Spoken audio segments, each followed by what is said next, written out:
ആഡംബര വസ്ത്രങ്ങൾ നമ്മുടെ മക്കൾ ധരിക്കും. അങ്ങനത്തെ ഒരു കാലഘട്ടം വരും. ഇന്നത്തെ വസ്ത്രമൊക്കെ തന്നെ വവ്വാലെ പോലത്തെ സൈസല്ലേ, ആ സൈസ്. അവിടെ ഒരു പീസ്, ഇവിടെ ഒരു പീസ്. പണ്ടൊക്കെ എന്ന് പറഞ്ഞാൽ ഓരോരോ പീസ് കണ്ട നാണക്കട. ഇപ്പൊ ഇതൊരു പീസ്, അതൊരു പീസ്, ഇതൊരു പീസ്, ഏതെല്ലാം കോലത്തിൽ. പെണ്ണുങ്ങൾക്ക് ഇപ്പൊ ഇന്നറൊന്നുമില്ല, മൊത്തത്തിൽ ഒരൊറ്റ ഒരു പുന്നർ മാത്രമേ ഉള്ളൂ. അത് മാത്രം ഇട്ടുകൊണ്ട് ഒറ്റ അടക്കം നടക്കുകയാണ്. ഇപ്പൊ ആണുങ്ങൾ നമ്മുടെ കുറെ കാക്കന്മാര് അണ്ടർവെയർ ഇട്ടുകൊണ്ടാ പള്ളിയിൽ നിസ്കരിക്കാൻ പറ്റുന്നത്. ബർമൂഡ, അതിന്റെ പേര് ബർമൂഡ. എല്ലാരും കൂടെ ചേർന്ന് ജമാഅത്തായിട്ട് അവളെ വെച്ച് ഊരിക്കണം അവന്റെ. ആ ബർമൂഡ ഇട്ടിട്ട് നിസ്കരിക്കാൻ പള്ളിയിൽ കയറി ഒരു അത്തഹിയാത്ത് ഇരിക്കുമ്പോൾ മെല്ലെ വലിയും. മുട്ട് വെളിയിൽ കാണും. മുട്ട് വെളിയിൽ കണ്ടു കഴിഞ്ഞാൽ പിന്നെ എന്തായി? ഔറത്ത് വെളിവായില്ലേ, പിന്നെ നിസ്കാരം ബാത്തിലായില്ലേ അല്ലേ? റസൂലുള്ളാഹി സ്വല്ലല്ലാഹു അലൈഹി വസല്ലം തങ്ങൾ പറഞ്ഞു, ആഡംബര വസ്ത്രങ്ങൾ ധരിക്കുന്ന ഒരു കാലം വരും. അപ്പോൾ ഇതേപോലുള്ള പ്രകൃതിയുടെ പ്രതിഭാസങ്ങൾ നിങ്ങൾക്ക് പ്രതീക്ഷിക്കാം.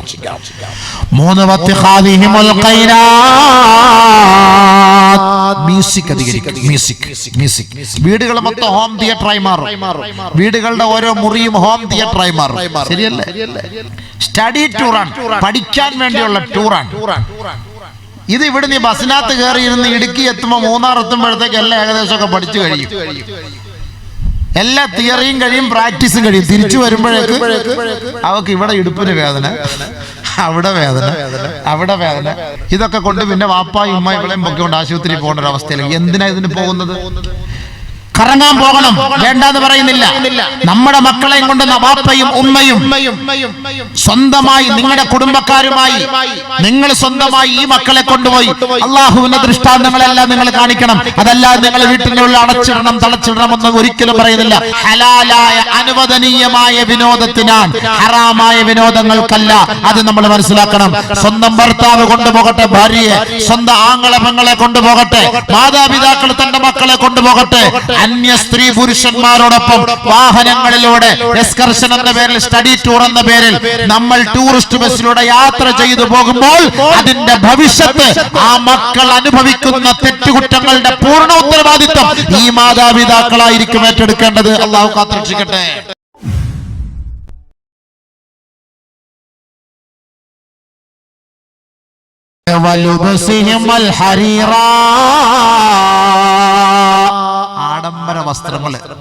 ആഡംബര വസ്ത്രങ്ങൾ നമ്മുടെ മക്കൾ ധരിക്കും. അങ്ങനത്തെ ഒരു കാലഘട്ടം വരും. ഇന്നത്തെ വസ്ത്രമൊക്കെ തന്നെ വവ്വാലെ പോലത്തെ സൈസല്ലേ, കോണാൻ. പണ്ടത്തെ കോണാൻ കാക്കാമാര് നമ്മുടെ കാരണവന്മാരെ കൊടുത്തിരുന്ന കോണാൻ പോലത്തെ ഒരു സാധനം ഇങ്ങനെ വളച്ച് അത് മുറിച്ച് ആ സൈസ്. അവിടെ ഒരു പീസ്, ഇവിടെ ഒരു പീസ്. പണ്ടൊക്കെ എന്ന് പറഞ്ഞാൽ ഓരോരോ പീസ് കണ്ട നാണക്കട. ഇപ്പൊ ഇതൊരു പീസ്, അതൊരു പീസ്, ഇതൊരു പീസ്, ഏതെല്ലാം കോലത്തിൽ. പെണ്ണുങ്ങൾക്ക് ഇപ്പൊ ഇന്നറൊന്നുമില്ല, മൊത്തത്തിൽ ഒരൊറ്റ ഒരു പുന്നർ മാത്രമേ ഉള്ളൂ. അത് മാത്രം ഇട്ടുകൊണ്ട് ഒറ്റ അടക്കം നടക്കുകയാണ്. ഇതിപ്പോ ഇപ്പോഴത്തെ പുതിയ ഡ്രസ്സ് എന്ന് പറഞ്ഞാൽ ഇതാണ്. ഈ പാവാട പോലത്തെ ഇവിടെ മുതൽ താഴോട്ടാണ്, ഇങ്ങോട്ടൊന്നും ഒന്നുമില്ല. ഇവിടൊക്കെ പിന്നെ ഫാത്തിയ ഓതി മറയ്ക്കണം നമ്മൾ. അങ്ങനത്തെ കുറെ സാധനം സിനിമാ നടിമാരൊക്കെ ഇട്ട് കാണിച്ചു കൊടുത്ത്, ഇതൊക്കെ നമ്മുടെ പിള്ളേരൊക്കെ ചില വീട്ടിൽ, കല്യാണ വീട്ടിലൊക്കെ പെണ്ണുങ്ങളെ കൂട്ടിക്കൊണ്ട് കൊച്ചു കുട്ടികളെ കൊണ്ടുവരും. ഭയങ്കര വൃത്തിയോട്. അതാ ഈ കൊച്ചുകുട്ടികൾ എന്ന് പറഞ്ഞാൽ 5-6 വയസ്സേ ഉള്ളൂ. പക്ഷെ ഈ കോഴി നിന്ന് എല്ലാം ചമ്പും ചാടി കിടക്കുകയാണ് ഈ സാധനത്തിന്റെ. അപ്പൊ അതുകൊണ്ട് ഒരു 18 വയസ്സ്, 14 വയസ്സ്, 15 വയസ്സൊക്കെ തോന്നും ഈ ചെറിയ നൈസ് ഡ്രസ്സുകളൊക്കെ ഇട്ടിട്ട് ഈ കല്യാണ വീടുകളിലൊക്കെ കൊണ്ടുപോകും. എത്ര വൃത്തികേടാ. ഈ ഉമ്മമാരെന്തേലും ശ്രദ്ധിക്കാത്തത്. നമ്മുടെ മക്കളെയൊക്കെ നമ്മൾ തർബിയത്തോട് വളർത്തിക്കൊണ്ടുവരേണ്ട ഉമ്മ. നമ്മുടെയൊക്കെ കാലിന്റെ, പണ്ടൊക്കെ നമ്മുടെ ഉമ്മമാരൊക്കെ ഔറത്തൊക്കെ എത്ര സൂക്ഷിക്കുക. കാലിന്റെ ഭാഗം കണ്ടിട്ടില്ല ഒക്കെ ചില കളവിമാര് പറയുന്നേക്കാം. എന്റെ കാലിന്റെ ഒരു ഭാഗം കണ്ടിട്ടില്ല ഒരാൾ പോലും. ഞാൻ അത്രയ്ക്ക് സൂക്ഷിക്കുമായിരുന്നു. എന്താ ഇപ്പൊ സംഭവം? തിരുവനന്തപുരം കഴക്കൂട്ടത്തോട്ട് നടന്നു കഴിഞ്ഞാൽ 2 സൈഡിലും ചട്ടിയിട്ടുണ്ടോ പെണ്ണുങ്ങൾ പോകുന്നത്. എവിടെ പോകുന്നത്? അവിടെ ഒരു പുതിയൊരു സാധനം വന്നിട്ടുണ്ടല്ലോ, കിംഫ്ര പാർക്ക്, ടെക്നോ പാർക്ക്. അതിനകത്ത് പോവാ. നോർത്ത് ഇന്ത്യൻസാ, എന്നാൽ തന്നെയും എന്താ ഇതിനൊക്കെ അവസ്ഥ? ഇതൊക്കെ കണ്ടിട്ട് നമ്മുടെ പെണ്ണുങ്ങള്, ഇപ്പൊ ആണുങ്ങൾ നമ്മുടെ കുറെ കാക്കന്മാര് അണ്ടർവെയർ ഇട്ടുകൊണ്ടാ പള്ളിയിൽ നിസ്കരിക്കാൻ പറ്റുന്നത്. ബർമൂഡ, അതിന്റെ പേര് ബർമൂഡ. എല്ലാരും കൂടെ ചേർന്ന് ജമാഅത്തായിട്ട് അവളെ വെച്ച് ഊരിക്കണം അവന്റെ. ആ ബർമൂഡ ഇട്ടിട്ട് നിസ്കരിക്കാൻ പള്ളിയിൽ കയറി ഒരു അത്തഹിയാത്ത് ഇരിക്കുമ്പോൾ മെല്ലെ വലിയും. മുട്ട് വെളിയിൽ കാണും. മുട്ട് വെളിയിൽ കണ്ടു കഴിഞ്ഞാൽ പിന്നെ എന്തായി? ഔറത്ത് വെളിവായില്ലേ, പിന്നെ നിസ്കാരം ബാത്തിലായില്ലേ അല്ലേ? പാപ്പാടെ മുന്നിലൊക്കെ അണ്ടർവെയർ ഇട്ടുകൊണ്ട് വന്നിരിക്കുന്നത്. പണ്ടൊക്കെ നമ്മളൊക്കെ എത്ര അതവ് മര്യാദ മുണ്ടെടുത്തോണ്ട് വരും. ഇനി ഒരു കാലം വരെ ഉസ്താദ്മാരെ പ്രസംഗിക്കുന്നതും ഈ അണ്ടർവെയർ ഇട്ടുകൊണ്ടായിരിക്കും. ഞങ്ങൾക്കൊക്കെ മുണ്ടൊന്നും എടുത്ത് വരാൻ സമയം കിട്ടത്തില്ല. അപ്പൊ പെട്ടെന്ന് ഈ ഒരു സാധനം വലിച്ചു കയറ്റിയിട്ടുകൊണ്ട് വരിക, വന്നിരിക്കുക, പ്രസംഗിക്കുക. ചിരിക്കൊന്നും വേണ്ട. പണ്ടൊക്കെ ഞാൻ ഓരോ കാര്യം പ്രസംഗിച്ചിട്ടുണ്ട്, അതൊക്കെ ഇപ്പൊ വന്നിട്ടുണ്ട്. ഒക്കെ ഹദീസ് വെച്ച് നോക്കുമ്പോൾ അതൊക്കെ സംഭവിച്ചിട്ടുണ്ട്. അതേപോലെ ഇനിയും നമുക്ക് പ്രതീക്ഷിക്കാം, ഇനിയും പ്രതീക്ഷിക്കാം. റോഡിലൊക്കെ നിൽക്കുന്ന സഹോദരങ്ങളൊക്കെ ഈ പാൻറ് വിട്ടിട്ട് നമ്മുടെ ചെറുപ്പക്കാർ കുട്ടികൾ ഇത്ര വളരെ വളരെ മോശമാണ്. നമ്മളുടെ ഔറത്തുകളൊക്കെ വെളിവാക്കിക്കൊണ്ടുള്ള യാത്രയും ബൈക്കിലൊക്കെ ഓടിച്ചു പോകുമ്പോഴേ ബൈക്കൊക്കെ ഓടിച്ചു കേരളീയ മക്കളുടെയൊക്കെ സംസ്കാരം എങ്ങോട്ട് പോയെന്നറിയില്ല. കേരളക്കാരൊക്കെ പോലീസിന് പണ്ട് ഈ അണ്ടർവെയർ നിക്കറായിരുന്നു, അതുപോലും മാറ്റി. നിക്കറായിരുന്നല്ലോ പോലീസിന്, അല്ലേ? അതുപോലും മാറ്റിയില്ലേ. ഇന്ന് നമ്മുടെ ചെറുപ്പക്കാര് ആ നിക്കർ വിട്ടിട്ട് ബൈക്ക് ഓടിച്ചിട്ട് പോവാണ്. ഇത്ര വളരെ മോശമായ അവസ്ഥയാണ്. അള്ളാഹു നീ കാത്തിരക്ഷിക്കട്ടെ. അപ്പൊ ഈ ആഡംബര വസ്ത്രങ്ങൾ ഇതൊക്കെ ഒരു ആഡംബരങ്ങളാണ്. നബീന റസൂലുള്ളാഹി സ്വല്ലല്ലാഹു അലൈഹി വസല്ലം തങ്ങൾ പറഞ്ഞു, ഈ ആഡംബര വസ്ത്രങ്ങൾ ധരിക്കുന്ന ഒരു കാലം വരും, അപ്പോൾ ഇതേപോലുള്ള പ്രകൃതിയുടെ പ്രതിഭാസങ്ങൾ നിങ്ങൾക്ക് പ്രതീക്ഷിക്കാം.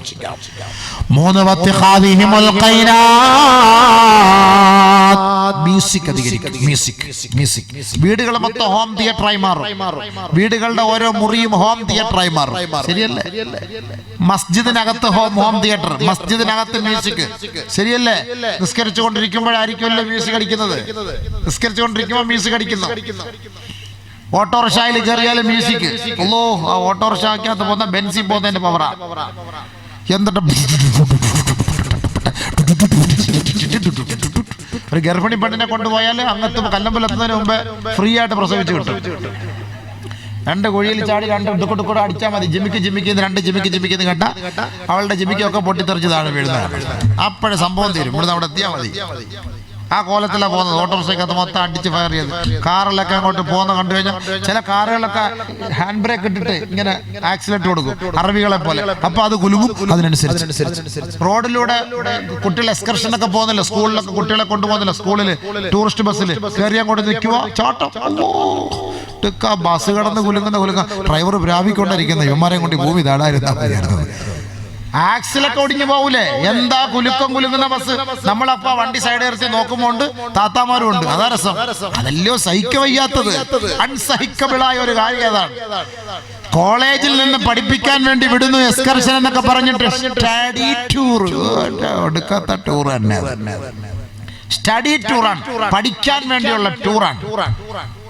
ഇത് ഇവിടെ നീ ബസ്സിനകത്ത് കയറി ഇരുന്ന് ഇടുക്കി എത്തുമ്പോൾ മൂന്നാർ എത്തുമ്പോഴത്തേക്ക് എല്ലാം ഏകദേശമൊക്കെ പഠിച്ചു കഴിയും. എല്ലാ തിയറിയും കഴിയും, പ്രാക്ടീസും കഴിയും. തിരിച്ചു വരുമ്പോഴേക്ക് അവർക്ക് ഇവിടെ ഇടുപ്പിന് വേദന, അവിടെ വേദന. ഇതൊക്കെ കൊണ്ട് പിന്നെ വാപ്പായും ഉമ്മയും ഇവളെയും പൊക്കിക്കൊണ്ട് ആശുപത്രിയിൽ പോകേണ്ട ഒരു അവസ്ഥയിലേക്ക്. എന്തിനാ ഇതിന് പോകുന്നത്? കറങ്ങാൻ പോകണം, വേണ്ടെന്ന് പറയുന്നില്ല. നമ്മുടെ മക്കളെയും കൊണ്ട് വാപ്പയും ഉമ്മയും സ്വന്തമായി നിങ്ങളുടെ കുടുംബക്കാരുമായി നിങ്ങൾ സ്വന്തമായി ഈ മക്കളെ കൊണ്ടുപോയി അള്ളാഹുവിന്റെ ദൃഷ്ടാന്തങ്ങളെല്ലാം നിങ്ങൾ കാണിക്കണം. അതല്ലാതെ നിങ്ങൾ വീട്ടിലുള്ള അടച്ചിടണം തളച്ചിടണം ഒന്നും ഒരിക്കലും പറയുന്നില്ല. ആയിഷ ബീവി റളിയല്ലാഹു തആല അൻഹ പോലും പറയുന്നുണ്ട്, നമ്മുടെ പാവപ്പെട്ട പെൺകുട്ടികളെ, നമ്മുടെ ചെറുപ്പക്കാരികളായ പെൺകുട്ടികളെ ഫഖദിറു ഖദ്റൽ ഹദീസ അൽ ഹരീസ അലൽ ലഹ്വി വൽ ലഗ്വി, കളിയിലും ചിരിയിലും വിനോദത്തിലും ഇഷ്ടപ്പെടുന്ന നമ്മുടെ ചെറുപ്പക്കാരികളായ പെൺകുട്ടികളെ നിങ്ങൾ ആ വിനോദത്തിന് വേണ്ടി നിങ്ങൾ സൗകര്യം ചെയ്തു കൊടുക്കണേ എന്ന് മഹദിയായ ആയിഷ റളിയല്ലാഹു തആല അൻഹ. അതെന്ന് പറഞ്ഞാൽ ഹലാലായ അനുവദനീയമായ വിനോദത്തിനാണ്, ഹറാമായ വിനോദങ്ങൾക്കല്ല. അത് നമ്മൾ മനസ്സിലാക്കണം. സ്വന്തം ഭർത്താവ് കൊണ്ടുപോകട്ടെ ഭാര്യയെ, സ്വന്തം ആങ്ങളെ പെങ്ങളെ കൊണ്ടുപോകട്ടെ, മാതാപിതാക്കൾ തന്റെ മക്കളെ കൊണ്ടുപോകട്ടെ, അന്യ സ്ത്രീ പുരുഷന്മാരോടൊപ്പം വാഹനങ്ങളിലൂടെ എക്സ്കർഷൻ എന്ന പേരിൽ, സ്റ്റഡി ടൂർ എന്ന പേരിൽ നമ്മൾ ടൂറിസ്റ്റ് ബസ്സിലൂടെ യാത്ര ചെയ്തു പോകുമ്പോൾ അതിന്റെ ഭവിഷ്യത്ത്, ആ മക്കൾ അനുഭവിക്കുന്ന തെറ്റുകുറ്റങ്ങളുടെ പൂർണ്ണ ഉത്തരവാദിത്വം ഈ മാതാപിതാക്കളായിരിക്കും ഏറ്റെടുക്കേണ്ടത്. അള്ളാഹു കാത്തുരക്ഷിക്കട്ടെ. അതുകൊണ്ട് നിങ്ങൾ അങ്ങനത്തെ സ്കൂളിലെ സ്റ്റഡി ടൂറിനൊന്നും പ്രായപൂർത്തിത്യ മക്കളെ ഒന്നും വിടാൻ നമ്മൾ നിൽക്കണ്ട. പോയാ പിന്നെ യാ അല്ലാഹ് ഹല്ലി വല്ലി ഒന്നും ഞാൻ കണ്ടിട്ടുമില്ല കേട്ടിട്ടുമില്ല, തീർന്നു. എന്റെ മോൾ അങ്ങനെയല്ല ഉസ്താദേ. എന്റെ മോള് തഹജ്ജുദ് നിസ്കരിക്കുന്നവളാ. തഹജ്ജുദ് നിസ്കരിക്കുന്ന പെണ്ണിനാണ് ഏറ്റവും കൂടുതൽ സൂക്ഷിക്കേണ്ടത്. ഒളിച്ചോടാൻ ഏറ്റവും നല്ല സമയം അതാ. 3:30 വാപ്പ എഴുന്നേക്കൂല, കറക്റ്റ് അറിയാം. ഉമ്മയും എഴുന്നേക്കൂല. ഏറ്റവും നല്ല തഹജ്ജുദ് നിസ്കരിക്കുന്നവളെ സൂക്ഷിക്കണം. കാരണം 2-3 കേസ് ഇട്ട് തഹജ്ജുദ് നിസ്കരിച്ച പെണ്ണ ഈ ഒളിച്ചോടി പോകുന്നത്. റിപ്പോർട്ടെല്ലാം നമുക്ക് അപ്പോഴപ്പോഴേ വരും. ഇതൊക്കെ തഹജ്ജുദ് നിസ്കാരത്തിന്റെ സമയത്ത് നമ്മൾ പെണ്ണുങ്ങൾക്ക് ആദ്യം ഈ പെട്ടെന്നൊരു പെണ്ണിന് രാത്രി നിസ്കാരവും ദിക്റും ഖുർആനും ഓത്തും തുടങ്ങിയ ഓർത്തോണം ഉമ്മ സംഭവം ചാടാറായി. കാരണം എന്ന് പറഞ്ഞു കഴിഞ്ഞാൽ അറിയോ, മോളെ നീ എന്താ ഇപ്പൊ എല്ലാവരും ഈ പരീക്ഷയൊക്കെ വരുന്നില്ലേ ഉമ്മ, കുറച്ചൊക്കെ രാത്രിയൊക്കെ നിസ്കരിച്ചു വെച്ച് ഉസ്താമാരൊക്കെ പ്രസംഗത്തിൽ പറയുന്നത് കേട്ടില്ല, അതെല്ലാം കേട്ടിട്ട് രാത്രി അല്ലാ എൻ്റെ മോള് നന്നായി, എൻ്റെ മോള് നന്നായി. എടീ ഇപ്പോഴെങ്കിലും നിന്റെ മനസ്സിൽ ഇത് തോന്നിയല്ലോ, ഞാൻ എത്ര നാൾ കൊണ്ട് ദുആ ചെയ്തതാ. അപ്പുറത്ത് മാറിയിരുന്ന പെണ്ണുമ്പിള്ള നന്നാ കാണിച്ചു തരാ നന്നാവുന്നത്. എന്താ അല്ല, എൻ്റെ ഉമ്മയുടെ സന്തോഷം കൊണ്ട് ഞാൻ ആനന്ദിച്ചതാണ്. 17 ദിവസം കഴിയുമ്പോ താത്താ നന്നായില്ലേ താത്താ നന്നായി. ഇങ്ങനത്തെ നന്നാവലാണെന്ന് ഞാൻ ഒരിക്കലും അറിഞ്ഞില്ല. ഇതിനാന്നോടി നീ തഹജ്ജുദ് നിസ്കരിച്ചത്, ഇതിനാന്നോന്ന് രാത്രി ഖുർആൻ ഓതിയത്. രാത്രി ഖുർആൻ ഓതലും തഹജ്ജുദ് നിസ്കാരം. വാപ്പാടെ ഉമ്മാടെയും വിശ്വാസം പിടിച്ചു പറ്റ പെണ്ണുങ്ങൾ ആദ്യം ഒളിച്ചോടുന്നൊരു ഹിക്മത്തതാണ്. വാപ്പാടെ ഉമ്മാടെയും വിശ്വാസം പിടിച്ചു. തലശ്ശേരിയിൽ ഒരു കൊച്ച് ഇമാമത്ത് നിൽക്കുന്ന പെണ്ണ് ആ മുസ്ലിമിനുടെ ഒളിച്ചോടി. ഇപ്പോഴും അവരോട് തന്നെ ഇമാമത്ത് നിൽക്കുന്ന പെണ്ണാണ്. അതാണ് ഭയങ്കര വിഷമം. അപ്പൊ നമ്മള് തൻ്റെ മകളിൽ ഒരിക്കലും അമിതമായ വിശ്വാസം വേണ്ട. എൻ്റെ മോൾ ആരെയും നോക്കൂല, എൻ്റെ മോൾ അങ്ങനെ നോക്കൂല, എൻ്റെ മോൾ ഇങ്ങനെ നോക്കൂല. എൻ്റെ അല്ലോ എൻ്റെ മകൾ എന്ന് പറഞ്ഞാൽ ഖുർആൻ ഓതൽ ദിക്റും ദുആ. കൂടുതൽ സൂഫി താത്തായ ഏറ്റവും കൂടുതൽ സൂക്ഷിക്കണം, ഏറ്റവും കൂടുതൽ സൂക്ഷിക്കണം. അതാണ്. ചില പെണ്ണുങ്ങളുണ്ട് അവിടെ ഇവിടെയൊക്കെ തോണ്ടിയും പറിച്ചൊക്കെ നടക്കും. അതിനൊന്നും പ്രശ്നമാക്കണ്ട, അതൊക്കെ ചുമ്മാ എൻ്റെ ശൈലി അങ്ങനെ തന്നെയാണ്. എവനെങ്കിലും ഒന്ന് യഥാർത്ഥത്തിൽ തോണ്ടാൻ നോക്കും, ചെരുപ്പൂരി അടിക്കുകയും ചെയ്യും. അതല്ലാത്ത സൈസ് ഈ പതുങ്ങിയൊക്കെ പോകുന്നതിനൊക്കെയാണ് നമുക്ക് സൂക്ഷിക്കേണ്ടത്. അതൊന്ന് ഉമ്മമാരൊന്ന് സൂക്ഷിച്ചാൽ കൊള്ളാം. ഏറ്റവും വഅദിന് വരുമ്പോൾ ചെറുപ്പക്കാരി പെണ്ണുങ്ങളെ വീട്ടിൽ ഇരുത്തിയിട്ട് വഅദിന് വരണ്ട. അവള് പറയും എനിക്ക് തലവേദന എടുക്കുന്നു ഉമ്മ പോയിട്ട് അമ്മ എനിക്ക് വയ്യമ്മ, ഞാൻ ഒന്ന് കിടക്കട്ടെ ഉമ്മ, പ്ലീസുമ്മ ഹൂസുമ്മ. വെളു വിചാരിക്കും ശരി അമ്മോനെന്നാ കിടന്നു. വിളിഞ്ഞിറങ്ങുന്ന ഉടനെ വിളിച്ചു വരും, ഉമ്മ പോയി പെട്ടെന്ന് വാ. സ്റ്റേജിന്റെ പിറകിൽ ലൈനടി. ഞാനിവിടെ പ്രസംഗിക്കുക ഭയങ്കരമായിട്ട് നടന്ന സംഭവം പിടിച്ച് ഇത്ര ധൈര്യം അവക്ക് പിറകി സ്റ്റേജിന് തൊട്ട് പറയാം ആരും വരൂലല്ലോ. ഇവിടെയൊക്കെ മയ്യത്ത് കാണാം. കാതലിമാർക്ക് എന്ത് മയ്യത്ത്, എന്ത് കബറ്. അതിനകത്ത് അവര് ആ കാട്ടിനകത്ത് പോയിട്ട് അവരുടെ കാര്യങ്ങളൊക്കെ നടത്തിയിട്ട് വരുന്നത്. കാലി കവർ വല്ലതും ഉണ്ടോ നോക്കും, വെക്കറ്റ് ആയത്, റൂം വെക്കറ്റ് ആയതെല്ലാം ഉണ്ടോ, അസ്ഥി കൂടമൊക്കെ തുരുമ്പ് പിടിച്ചതെല്ലാം ഉണ്ടോ നോക്കി അതിനകത്ത് കയറി കിടക്കും. ഇതൊക്കെ നടന്ന സംഭവങ്ങളാണ്, വ്യക്തമായിട്ട് അറിയുന്ന സംഭവങ്ങളല്ല. കേട്ട സംഭവം പറയില്ല കേട്ടോ. നല്ല നമ്മൾ ചുമ്മാ ആരെങ്കിലുമൊക്കെ ഫേക്കായിട്ട് പറയും, അങ്ങനെയൊന്നുമില്ല, നടന്ന സംഭവങ്ങളാണ്. അള്ളാഹു കാത്തുരക്ഷിക്കട്ടെ. അതുകൊണ്ട് വാതിന് വരുമ്പോൾ നമ്മുടെ ചെറുപ്പക്കാരി പെൺകുട്ടികളെയും കൂടെ കൂട്ടിയിട്ട് വരണം. ഇല്ലെങ്കിൽ ഉമ്മ വാത് കേൾക്കണ്ട. പൈസ കാലത്ത് കളവി വാത് കേട്ട് വലിയ കാര്യമൊന്നുമില്ല. നിങ്ങൾ രസപ്പെട്ട് കാരണം നിങ്ങൾ ഈ ഭാഗത്തോട്ട് വീട്ടിൽ ഇരുന്നോളി. വാത് കേൾക്കാൻ വന്നാൽ നിങ്ങളുടെ മക്കളെയും കൂടെ കൊണ്ടുവരണം. ഇല്ലെങ്കിൽ കൊണ്ടുവരണ്ട, ഇല്ലെങ്കിൽ നിങ്ങളും വാതിന് വരണം. അതാണ് എൻ്റെ ശൈലി. ഇതൊക്കെ ഈ വാതിലൊക്കെ ഒരു ഈ നമ്പർ കൊടുക്കാനൊക്കെ പറ്റിയ ഒരു ചാൻസ് ആയത്. ഇങ്ങോട്ട് വരുമ്പോഴും ഇങ്ങോട്ട് പോകുമ്പോഴും ഇതിനൊക്കെ പറ്റിയ ഒരു ചാൻസ്, അതിൻ്റെ ഒരു വഴിയാണ്.